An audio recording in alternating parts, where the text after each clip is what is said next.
ভাবা যায় বিশ্বের সবচেয়ে বড় দুটো গণতান্ত্রিক দেশের মধ্যে একটা বিলিয়ন ডলারের বাণিজ্য চুক্তি শুধুমাত্র একটা ফোন কলের জন্য আটকে গেল। অবিশ্বাস্য লাগছে, তাই না? কিন্তু শুনুন, আমেরিকা আর ভারতের সম্পর্ক নিয়ে ঠিক এই রকমই একটা দাবি কিন্তু এখন আলোচনার কেন্দ্রে। আর এই কথাটা কিন্তু কোনো সাধারণ কেউ বলেননি। এটা বলেছেন খোদ মার্কিন বাণিজ্য সচিব হাওয়ার্ড লুটনিক। তার ভাষ্যমতে ভারতের প্রধানমন্ত্রী নরেন্দ্র মোদীর শুধু একটা ফোন না করার জন্যই নাকি পুরো আলোচনাটাই থেমে গিয়েছিল। তো আসল প্রশ্নটা হলো, একটা ফোন কল কি সত্যি এতটা শক্তিশালী হতে পারে যে দুটো দেশের মধ্যে একটা মাল্টিবিলিয়ন ডলারের বাণিজ্য চুক্তিকে লাইনচ্যুত করে দেবে? চলুন আমরা এই ব্যাপারটার গভীরে গিয়ে আসল ঘটনাটা বোঝার চেষ্টা করি। ওই ফোন কলের গল্পে যাওয়ার আগে আসুন একটু বুঝে নিই যে এই বাণিজ্য চুক্তিটা আসলে ঠিক কতটা গুরুত্বপূর্ণ ছিল।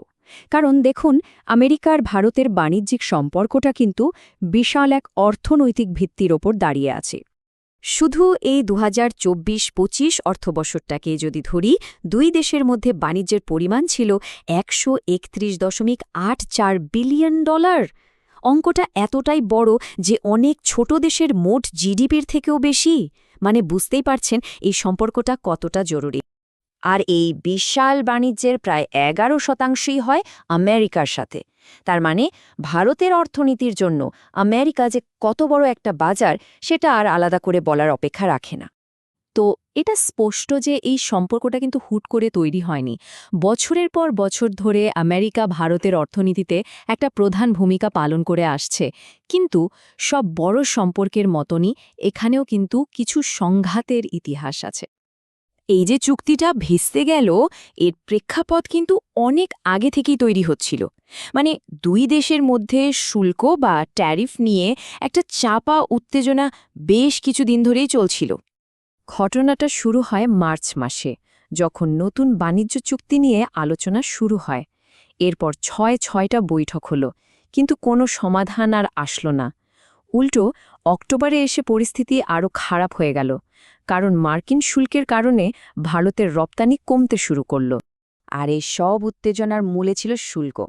আমেরিকা ভারতের ওপর ৫০% পর্যন্ত শুল্ক চাপিয়ে দেয়। এর জবাবে ভারতও কড়া ভাষায় বলে যে এই পদক্ষেপটা অন্যায় এবং অযৌক্তিক। এই যে একে অপরকে দোষারোপ, এতে আলোচনার পরিবেশটাই নষ্ট হয়ে গিয়েছিল। আর এই শুল্কের প্রভাবটা কিন্তু শুধু কথার কথা ছিল না, এটা ছিল একদম বাস্তব। শুধু অক্টোবর মাসেই ভারতের রপ্তানি প্রায় ৮.৫% কমে যায়। এটা ছিল অর্থনীতির জন্য একটা সরাসরি ধাক্কা। ভাবছেন পরিস্থিতি তো যথেষ্ট জটিল? দাঁড়ান, গল্প এখনও শেষ হয়নি। ভবিষ্যতে এর চেয়েও বড় একটা হুমকি কিন্তু অপেক্ষা করছে। আসলে মার্কিন যুক্তরাষ্ট্রে স্যাংশনিং রাশিয়া অ্যাক্ট অফ 2025 নামে একটা নতুন বিল প্রস্তাব করা হয়েছে। এর সোজাসাপটা লক্ষ্য হল যেসব দেশ রাশিয়ার কাছ থেকে জ্বালানি কিনবে তাদের ওপর নিষেধাজ্ঞা চাপানো। তো এই আইনটা ঠিক কিভাবে কাজ করবে? খুব সহজ কথায়, যে দেশগুলো রাশিয়া থেকে তেল কিনবে তাদের ওপর বিশাল আকারের শুল্ক বসানো হবে। যদিও প্রেসিডেন্টের কাছে একটা সুযোগ থাকবে সাময়িকভাবে এই নিয়ম থেকে ছাড় দেওয়ার। হ্যাঁ, ঠিকই শুনেছেন, ৫০০%। শুধু এই একটা সংখ্যাই বুঝিয়ে দেয় যে ভবিষ্যতে সংঘাতটা কতটা মারাত্মক হতে পারে। ভারতের মতো দেশ যারা রাশিয়ার তেলের ওপর অনেকটাই নির্ভরশীল, তাদের জন্য এটা যে কি বিশাল একটা চিন্তার কারণ তা বলাই বাহুল্য। তো সব মিলিয়ে ব্যাপারটা কি দাঁড়ালো? চলুন পুরো ছবিটা একবার এক জায়গায় এনে গুছিয়ে নেওয়া যাক। সংক্ষেপে বলতে গেলে, একদিকে একটা আপাতদৃষ্টিতে ছোট ঘটনা, মানে একটা ফোন কল, যা একটা গুরুত্বপূর্ণ বাণিজ্য চুক্তিকে থামিয়ে দিয়েছে। এর পেছনে রয়েছে আগে থেকেই চলতে থাকা শুল্ক নিয়ে উত্তেজনা, আর সামনে ঝুলছে আরও অনেক বড় আকারের একটা সংঘাতের আশঙ্কা। আর এই পুরো ঘটনাটা আমাদের একটা খুব বড় প্রশ্নের সামনে এনে দাঁড় করায়। বিশ্ব রাজনীতি আর বাণিজ্যের মতো এত জটিল খেলায় শেষ পর্যন্ত কোনটা বেশি গুরুত্বপূর্ণ হয়ে ওঠে? ঠান্ডা মাথার কূটনীতি নাকি নেতাদের ব্যক্তিগত সম্পর্ক আর ইগোর লড়াই?